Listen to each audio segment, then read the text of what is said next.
Olá, gente. Aqui estamos novamente com a doutora Valéria Petri, no curso do Instituto Carreira Saúde sobre dermatologia de resultados. E hoje nós vamos fazer uma pequena conversa com vários dermatologistas importantes sobre a queda de cabelo, doenças do cabelo, queda de cabelo e vários tipos de queda de cabelo, doenças de cabelo. A doutora Valéria é a professora titular do Departamento de Dermatologia da Unifesp e tem uma larga experiência formadora de vários profissionais excelentes que estão atuando no Brasil e fora do Brasil, todos os estados praticamente. A doutora Valéria vai fazer uma pequena introdução dos nossos convidados e, para quem quiser saber do curso do Instituto Carreira e Saúde, tem um site aqui embaixo, Instituto Carreira e Saúde, www.carreiresaude.med.br. Então, nós vamos começar com a doutora Valéria. Doutora Valéria, boa noite. Vamos começar com a senhora apresentando nossos convidados.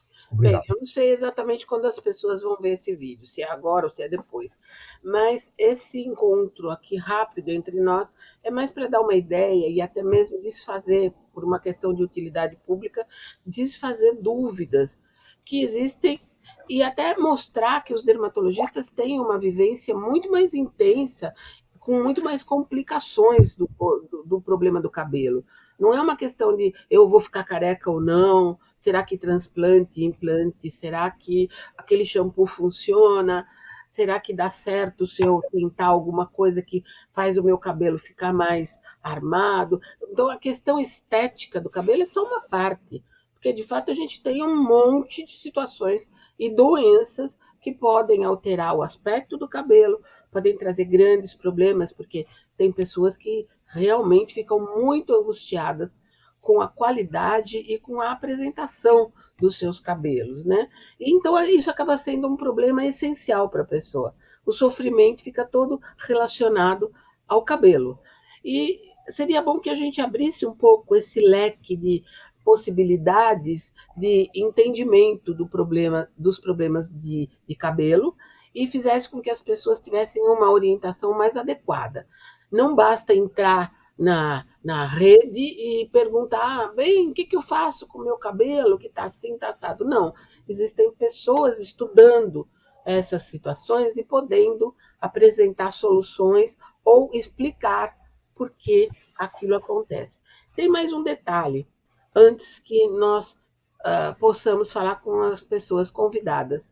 As pessoas que vêm com alguma alteração do cabelo, quase sempre recebem o diagnóstico de micose. Pois, para surpresa geral, micose do couro cabeludo é coisa de criança que vive mexendo na terra. Não tem a ver com micose daquela que o barbeiro vê. Tem na micose. Existem problemas do couro cabeludo e da barba em adultos, mas geralmente são dermatite seborreica, outra coisa. Não é? O adulto precisaria ficar mexendo na terra e esfregando na cabeça para ter micose. Então não funciona assim.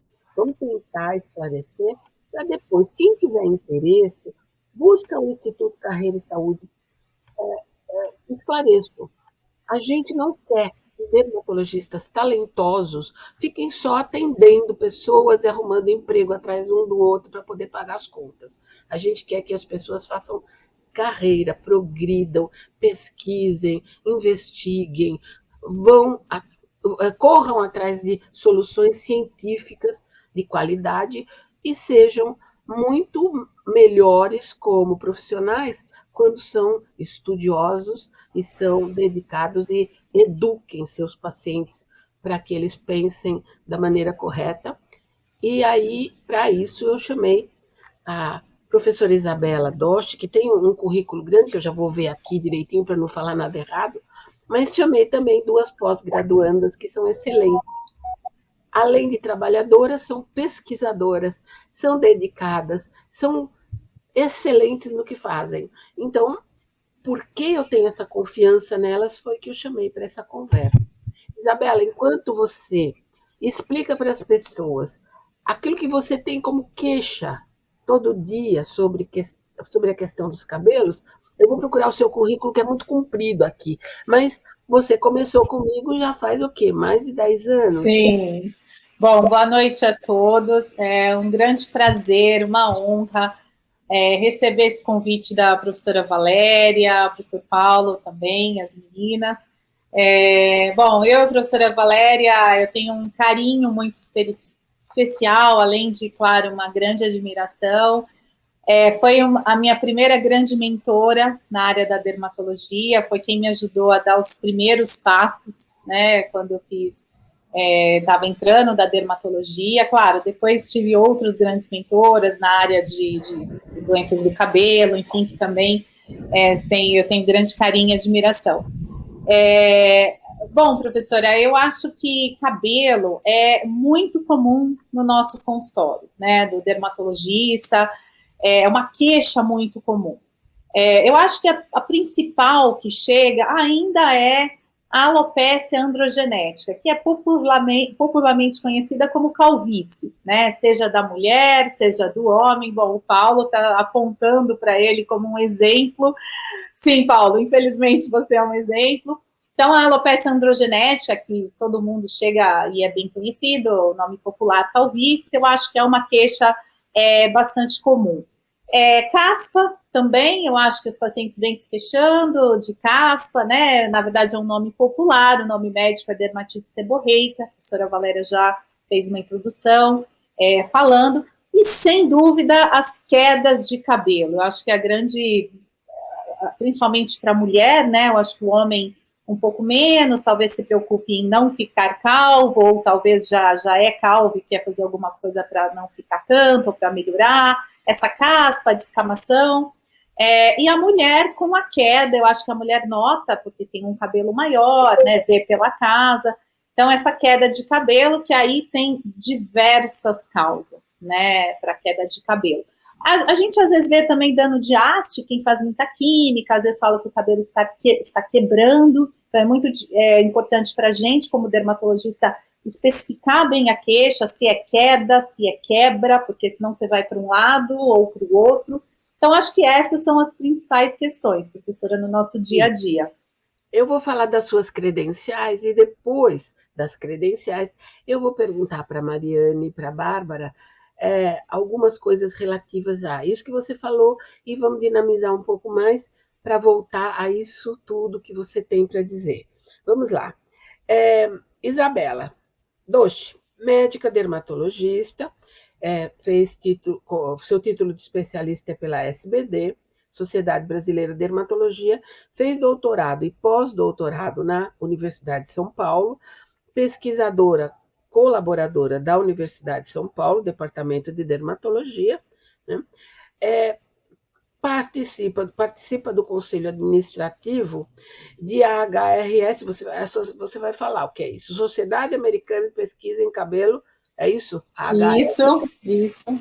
Autora do livro Fundamentals in Hair and Scalp Dermoscopy, em português e em inglês. Que a senhora fez parte, a senhora tem autoria neste livro. Pois é, porque você é muito caprichosa e você fez um livro lindo, você foi buscar em todas as fontes, ou seja, você fazendo carreira é o modelo ideal, você é o modelo de quem foi fazendo carreira. Como você ainda é muito jovem, você ainda tem um mundo pela frente, né? Então eu fico muito orgulhosa de você, desde que você começou até agora você só progrediu. Isso aqui é uma maravilha, Isabela. Isso que eu não quero dos nossos pupilos, das pessoas que convivem com a gente.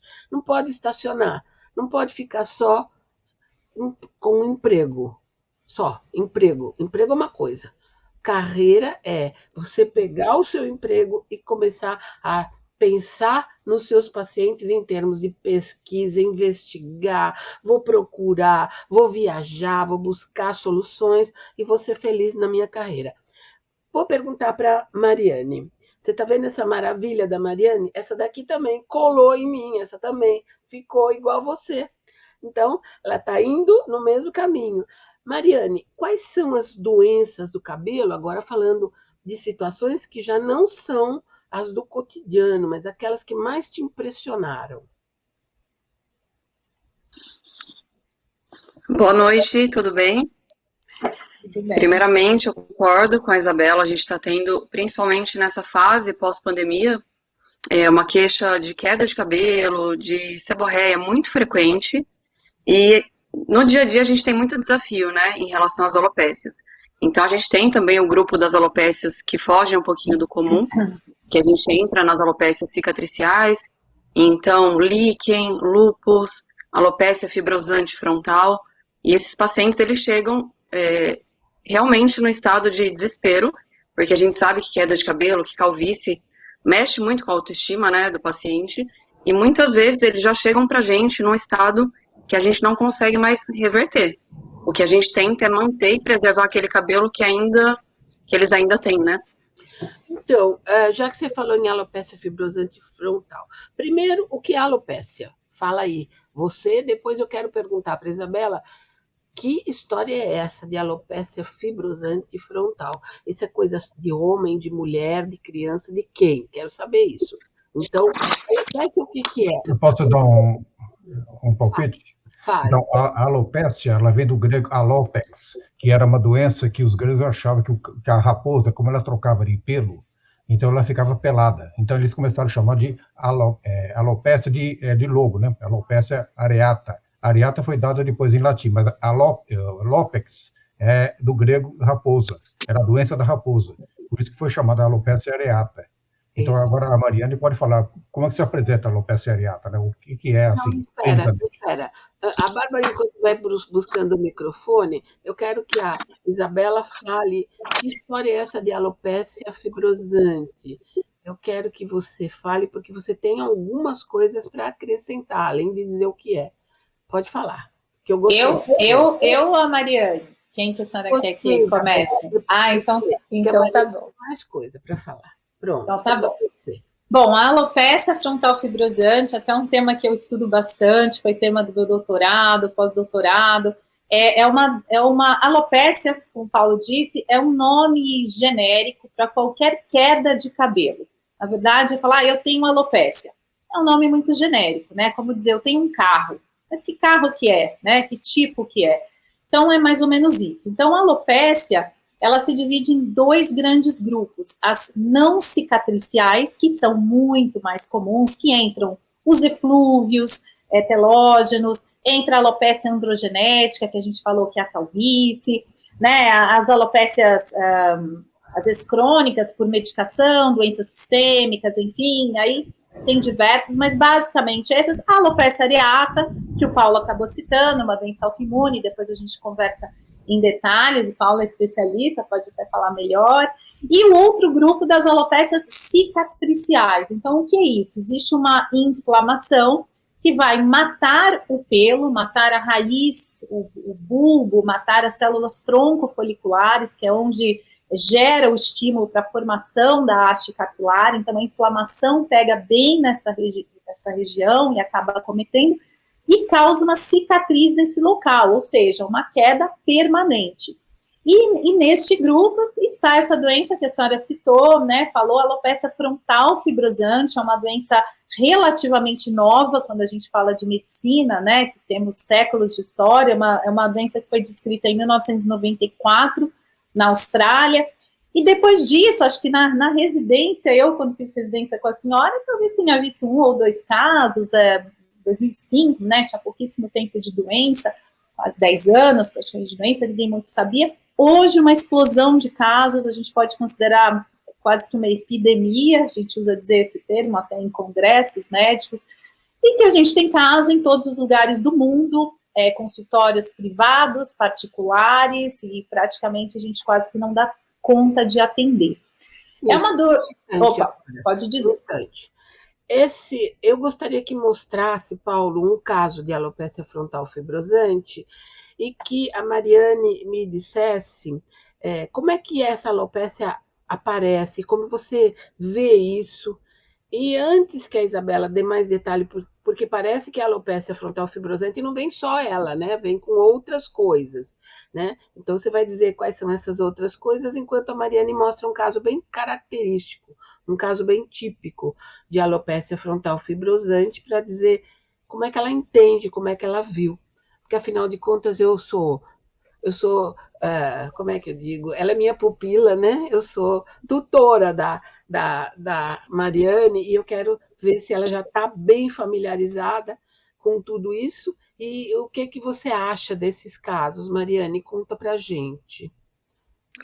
Então, só para dar um início aqui, essa alopecia ela é mais comum em mulheres pós-menopausa, geralmente na faixa de 60 anos.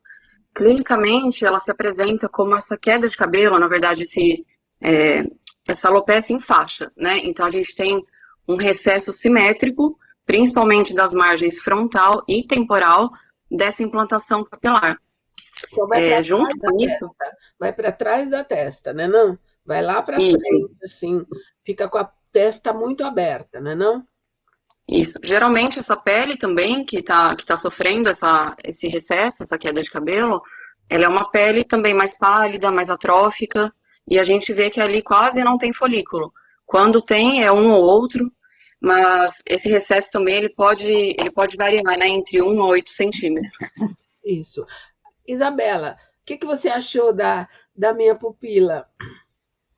Olha, Mariane, é isso, eu acho que você gosta de alopecia, né? Eu acho que as doenças de cabelo são muito difíceis, eu acho que é uma vida estudando, e eu acho que vale a pena mesmo, quem sabe, até com a professora aí fazendo um mestrado, um doutorado, nessa doença, porque a gente pesquisa muito, ainda tem muito que se descobrir, né? Então, como ela disse, professora, é uma doença que acomete na grande maioria mulheres, foi descrita inicialmente em mulheres pós-menopáusicas, mas hoje em dia a gente vê em mulheres jovens também e homens. Tem começado a aparecer casos em homens, né? A forma clássica é essa que a Mariane descreveu, uma alopecia frontotemporal, ou seja, aqui na testa, em faixa, é como se a testa fosse aumentando. Então o paciente fala, nossa, doutora, acho que a minha testa aumentou, as pessoas notaram, tal. Mas essa é a formação clássica. Isabela, esse é o caso da rainha? A rainha Elizabeth? Você sabe que, olhando fotos de antigamente, de diversas rainhas, em fotos, hoje a gente suspeita que muitas talvez teriam alopecia frontal fibrosante, viu? E não foi feito o diagnóstico, porque muito pode se confundir com calvície feminina. Porque às vezes pega aqui na frente, às vezes alguns colegas mandam um caso, olha, será que é calvície, né, alopecia androgenética ou essa alopecia nova? Então essa forma é clássica, né, foi a forma clássica descrita, mas hoje a gente sabe que é uma doença que tem diversas, pode se apresentar de outras formas, né? Ela costuma cursar com a perda das sobrancelhas, né, em 60% dos casos, muitas vezes até antes de perder a linha aqui da testa. Então, a paciente vem, às vezes fala, doutora, eu perdi minha sobrancelha, enfim, aí você já tem que correr para examinar essa linha aqui, que às vezes você consegue fazer o diagnóstico. Mas a perda das sobrancelhas, né, a senhora sabe, tem diversas causas, né? E às vezes é comum na mulher mesmo, com o passar da idade, às vezes ter uma diminuição, mas essa doença também cursa com diminuição dos pelos corporais, diminuição de pelos das axilas, dos pelos púbicos, e outras lesões associadas, como a senhora disse. Hoje a gente sabe que tem manchas na pele, que podem se parecer com melasma, que é aquela mancha de sol, mas não é melasma, o rosto fica vermelho como rosácea, mas não é uma rosácea. Então é uma doença que cada vez mais tem aparecido, lesões associadas. Hoje a gente tem visto muitos casos começar com uma pequena plaquinha, uma área pequena de alopecia aqui perto da orelha, bitemporal, que parece muito alopecia areata, mas já é uma forma de alopecia frontal fibrosante inicial. Casos em homem, perdendo a barba e perdendo pelos da costeleta. Então, a gente ainda tem muito para saber dessa doença, mas eu acho que vale a pena realmente alertar os médicos, os colegas, sobre essa entidade aí que tem se tornado cada vez mais frequente.